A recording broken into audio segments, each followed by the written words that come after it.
ठंडी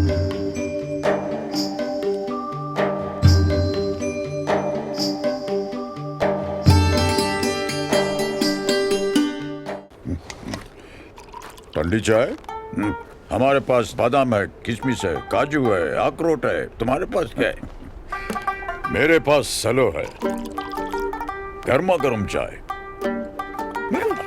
सेलो वैक्यू स्टील की थर्मोसील टेक्नोलॉजी रखे गर्म को गर्म और ठंडे को ठंडा 24 घंटे। ये ठंडा भी रखता है? ठंडा लस्सी पिएगा? सेलो वैक्यू स्टील फ्लास्क रखे गर्म या ठंडा 24 घंटे। नमो अरिहंताणम नमो सीताणम नमो आयरियाणम नमो वज्रायाणम नमो लोय सब्बसावणम ईशो पंचेनोकारो सप्प पाप प्रणाशनो मंगलानंद सव्वेसिम पद्मं हवै मंगलम मंगलम भगवान वीरो मंगलम गौतम प्रभु मंगलम शूलिभद्राद्या जैनो धर्मोस्तु मंगलम अंगूठे अमृतवसे लौकिकराभण्डार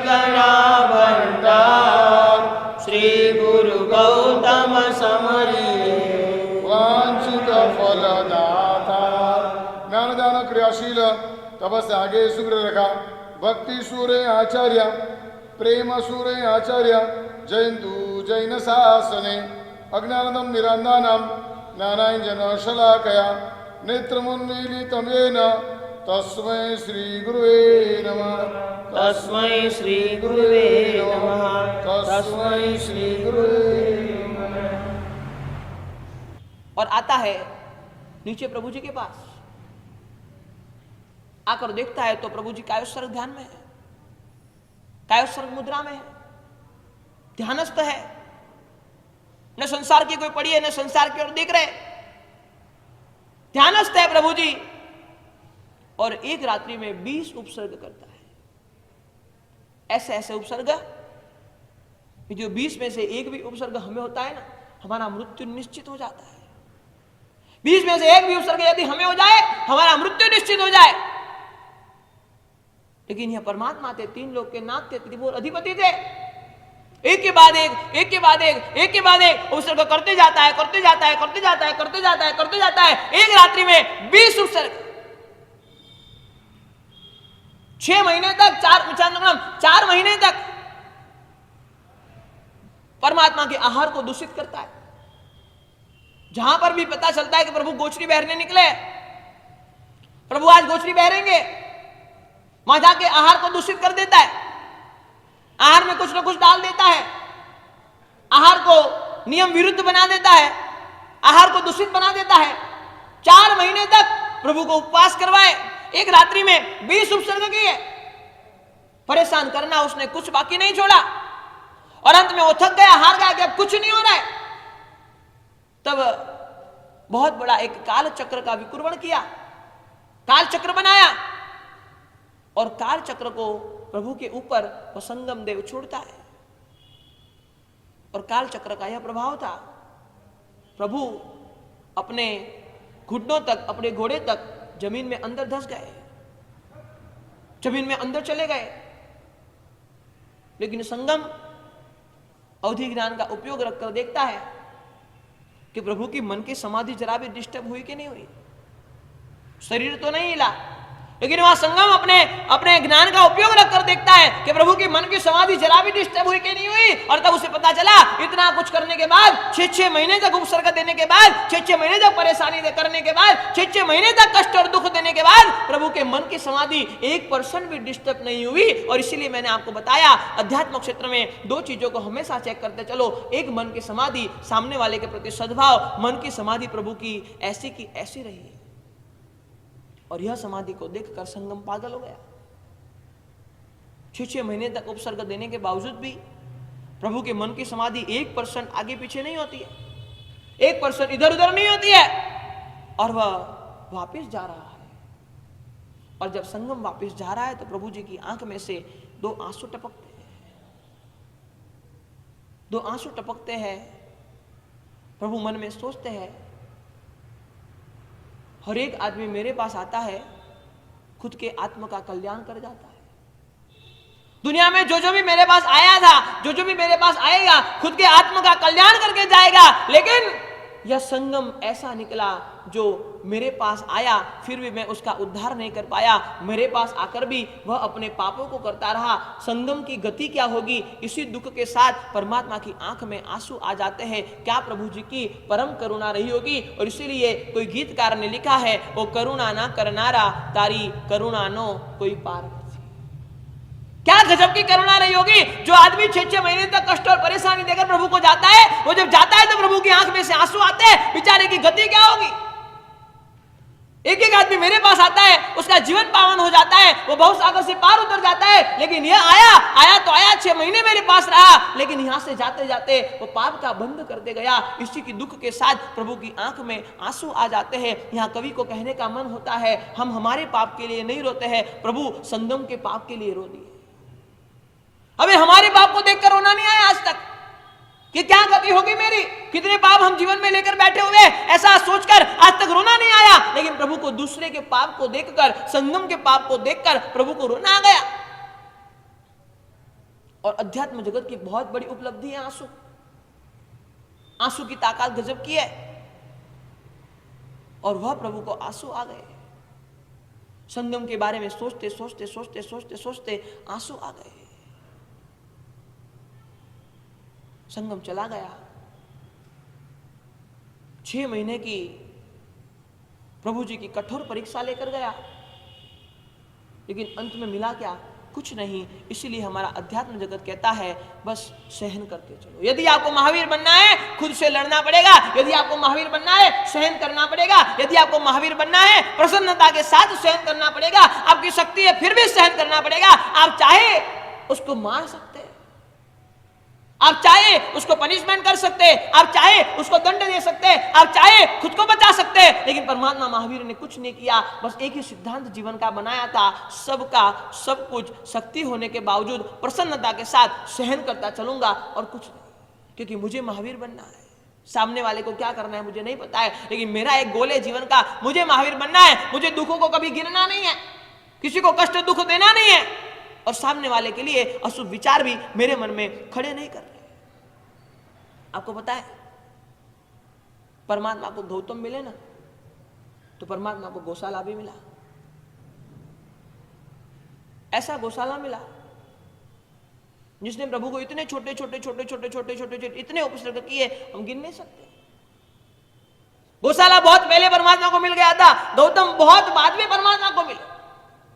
गौशाला दूसरे तीसरे चौथे चतुर्मास में परमात्मा को मिल गया था। गौतम केवल नाम की प्राप्ति के बाद में मिले, लेकिन फिर भी गौतम का बेड़ा पार हो गया। गौशाले का तो अंत में फिर भी हुआ, लेकिन जो गौतम को उपलब्धि प्राप्त हुई, जो गौतम को परमात्मा के आशीर्वाद प्राप्त हुए, वो गौशाला प्राप्त नहीं कर पाया। इसीलिए शास्त्रकार भगवान भद्रबाहु स्वामी महाराज हमें कहते हैं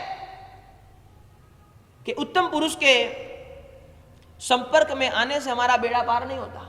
ये बहुत बहुत हमारे जीवन के लिए बहुत महत्वपूर्ण बात है, समझने की कोशिश करना। परमात्मा को गौशाला भी मिला, परमात्मा को गौतम भी मिला, लेकिन गौतम उसके खुद के जीवन का उद्धार कर लिया, गौशाला ऐसा कैसा रह गया। इसलिए भद्रबाहु स्वामी महाराज हमें सिखाते हैं कि उत्तम पुरुष के संपर्क में आते हैं तो हमारा बेड़ा पार नहीं होता। महाराज साहब के संपर्क में आ गए, उससे कुछ नहीं होगा। उत्तम पुरुष के संपर्क में आने से बेड़ा पार नहीं होता, उत्तम पुरुष के सहवास में रहने से भी बेड़ा पार नहीं होता। गौशाला 24 घंटे परमात्मा महावीर के पास रहता था, संपर्क में तो आया लेकिन सहवास में भी था। 110% 24 घंटे वो परमात्मा महावीर के पास रहता था। उत्तम पुरुष के संपर्क से कुछ नहीं होता, उत्तम पुरुष के सहवास से कुछ नहीं होता, उत्तम पुरुष के सानिध्य से भी कुछ नहीं होता। उनका सानिध्य भी आपको मिल जाए ना, फिर भी आपका उद्धार नहीं हो सकता। भद्रबाहु स्वामी महाराज कहते हैं, उत्तम पुरुष से संबंध यदि बना लेते हैं तो ही बेड़ा पार होता है, वरना होता है। आप संपर्क में आ गए, नहीं चलेगा। आपने सहवास कर लिया, नहीं चलेगा। आप सानिध्य में रह लिए, नहीं चलेगा। जब तक संबंध नहीं बनाओगे तब तक बेड़ा पार नहीं होगा। गौतम ने संबंध बना लिए, बेड़ा पार हो गया। गौशाला पूरी जिंदगी संबंध नहीं बना पाया, ऐसे कैसे रह गया। जब जब भी आपके जीवन में उत्तम पुरुष आए, चाहे वो आपके गुरु हो, उनके सानिध्य में जाने की कोशिश नहीं करना, उनके सहवास में रहने की कोशिश नहीं करना, एक रिलेशन मेंटेन कर लेना, एक संबंध बना लेना। और एक बात आपको बता दूं, यदि संबंध बन गए ना तो आप सानिध्य में या सहवास में या संपर्क में नहीं होंगे ना तो भी आशीर्वाद मिलते रहेंगे। यदि संबंध नहीं बने आप चाहे 12 महीना गुरु भगवान की सेवा कर लो, लेकिन आशीर्वाद नहीं मिलेंगे। संबंध बनाने, आप साल में एक भी बार वंदन करने नहीं गए, कोई बात नहीं, आशीर्वाद मिलते रहेंगे। क्यों? क्योंकि संबंध बने हुए हैं, आपका दिल उनसे मिला हुआ है, उनके आशीर्वाद आप पर आ रहे हैं। लेकिन यदि हम संपर्क तक ही सीमित रह गए, नहीं हमारे इतने महाराज साहब से संपर्क है, कुछ भला नहीं होगा भाई। हम इतने महाराज साहब के वंदन करने के लिए जाते हैं, नहीं होगा। हम इतने महाराज साहब के सानिध्य में रहते हैं, नहीं होगा। जब तक संबंध नहीं बना लिया तब तक बेड़ा पार होना बहुत मुश्किल है। और इसीलिए हमारे आनंद गंज जी महाराज ने बताया, ऋषभ जिनेश्वर प्रीतम महारो और न चाहू कम करे। परमात्मा आदिनाथ से संबंध बना लिया, प्रभु आप मेरे प्रीतम हो, आप मेरे पति हो। अरे संसार से संबंध तो बहुत बांध लिए, कितने लोगों से संबंध बांधे उसकी कोई गिनती नहीं है। ऐसा कोई संबंध नहीं है जो हमने बांधा नहीं हो, लेकिन प्रभु आपसे संबंध नहीं माना। और इसीलिए आनंद गंज जी महाराज कहते हैं, ऋषभ जिनेश्वर प्रीतम महारो और न चाहू कम करे। प्रभु आपसे प्रीतम का संबंध हो जाए, बस और कुछ नहीं चाहिए जीवन में, और कुछ चाहिए ही नहीं। आपसे संबंध बनाना है, बस यही प्रयत्न करना। गौशाला संपर्क में आ गया, सानिध्य में आ गया, सहवास में आ गया, लेकिन संबंध नहीं बना पाया, बेड़ा पार नहीं हुआ। गौतम चाहे सानिध्य में कम रहा, गौतम चाहे सहवास में कम रहा, गौतम चाहे संपर्क में लेट से आया, लेकिन संबंध ऐसा बना लिया, बेड़ा पार हो गया। आज गौशाले को कोई याद नहीं करता, गौतम को पूरी दुनिया याद करती है। क्यों? क्योंकि उसने परमात्मा से अपना संबंध बना लिया था। अरे इतना पुण्य, इतना पुण्य, इतना पुण्य, जहां जहां महावीर याद आते वहां गौतम याद आते। ऐसा है, गुरु के साथ अपना रिश्ता जोड़ दिया, अपना नाता जोड़ दिया, अपना संबंध जोड़ दिया। जहां जहां महावीर आते, जहां जहां वहां गुरु गौतम याद आते। हमने देखे गुरु शिष्य के संबंध, ऐसे संबंध होते हैं जहां संपर्क बहुत कम होता।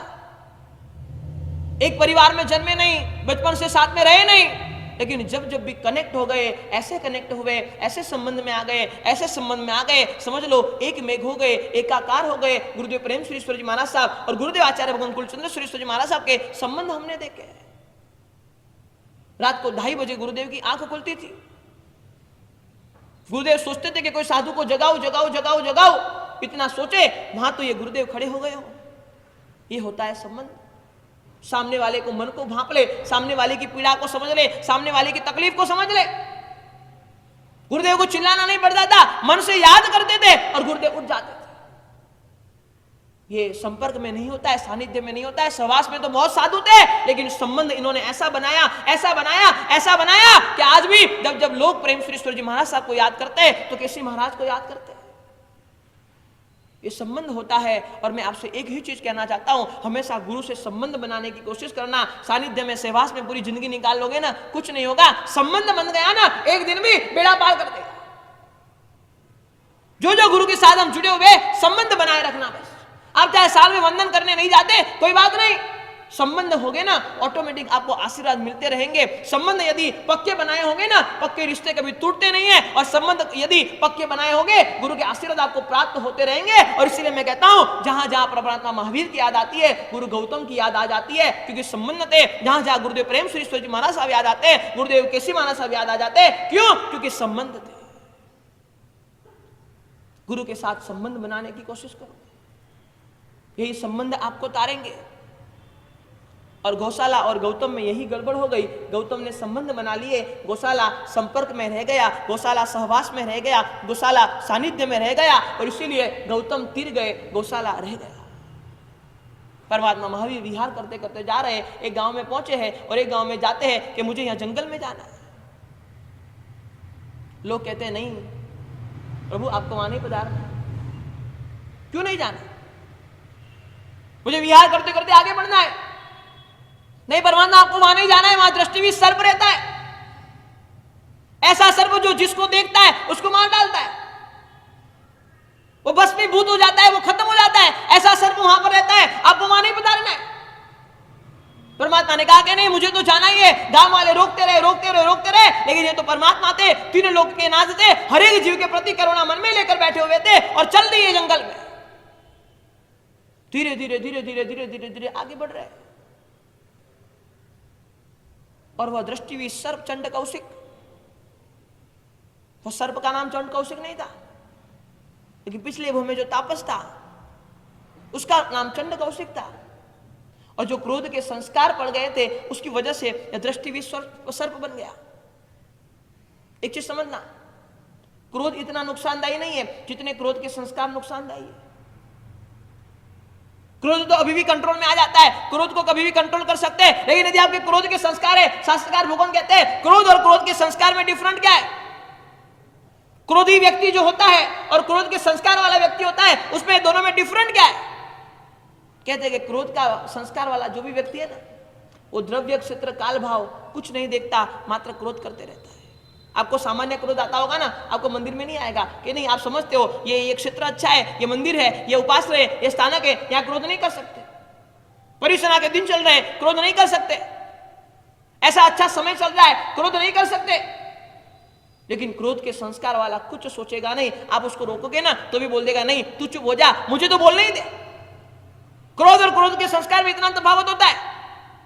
क्रोधी व्यक्ति कभी भी कंट्रोल में आ सकता है, लेकिन क्रोध के संस्कार वाला व्यक्ति अनकंट्रोलेबल होता है, उसको कंट्रोल करना बहुत मुश्किल होता है। द्रव्य क्षेत्र काल भाव कुछ नहीं देखता, बस क्रोध करते रहता है, करते रहता है, करते रहता है। और इसलिए शास्त्रकार भगवान ने कहा वो चंड कौशिक क्रोध के संस्कार लेकर बैठा हुआ।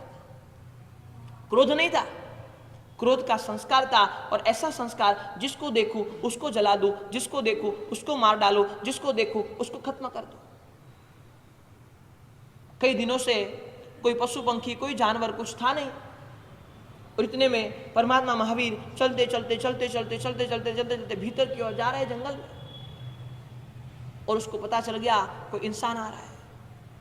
और परमात्मा भी क्या करुणा निधान थे, क्या गजब की करुणा परमात्मा के जीवन में भरी हुई थी। वो उस दृष्टि भी स्थल पर जहां रहता था उसके सामने जाकर ही कौशक मुद्रा में खड़े रह जाते, ध्यानस्थ अवस्था में, कौशक अवस्था में खड़े रह जाते हैं।